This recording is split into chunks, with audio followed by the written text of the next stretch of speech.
portrait d'une maladie dévastatrice, la sclérose latérale amyotrophique. Une maladie tout à fait épouvantable.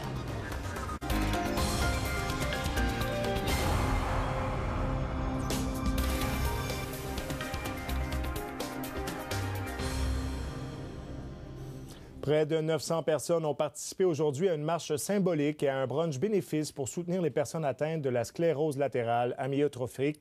La maladie, également appelée maladie de Lou Gehrig ou SLA, reste encore méconnue et malheureusement, dans 90 des cas, elle emporte les personnes atteintes en moins de 2 ans. Mélissa Paradis.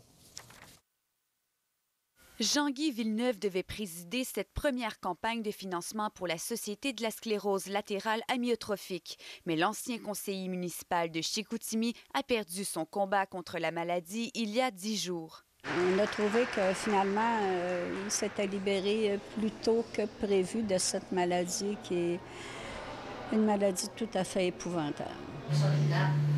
La SLA est une maladie dégénérative incurable qui atteint les neurones moteurs. Les personnes atteintes ont de la difficulté à parler, à marcher et à manger. Et dans la plupart des cas, elles décéderont de difficultés respiratoires. C'est essentiellement moteur. Alors donc, ça ne touche pas l'intelligence, ça ne touche pas la sensibilité, ça ne touche pas la vision, l'audition, ça touche vraiment que la motricité. Au Saguenay-Lac-Saint-Jean, près de 3 personnes apprendront qu'elles sont atteintes de la maladie chaque année. Si les personnes âgées sont celles qui reçoivent le plus souvent le diagnostic, personne n'est à l'abri. Les causes restent quant à elles méconnues. Dans 90 des cas, les malades décéderont de la sclérose latérale amyotrophique en 2 ans. Atteint de la maladie depuis 2006, Daniel Robitaille fait partie du 10 des gens dont la maladie évolue lentement. Moi, j'ai eu la chance que ce soit très lent. C'est beaucoup plus facile. Quelqu'un qui décède à l'intérieur d'1 an, il n'y a pas de chance de s'adapter, ni physiquement, ni mentalement, ni dans la maison.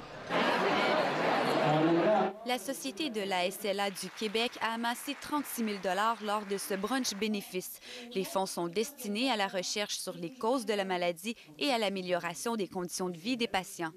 Mélissa Paradis, Radio-Canada, Saguenay.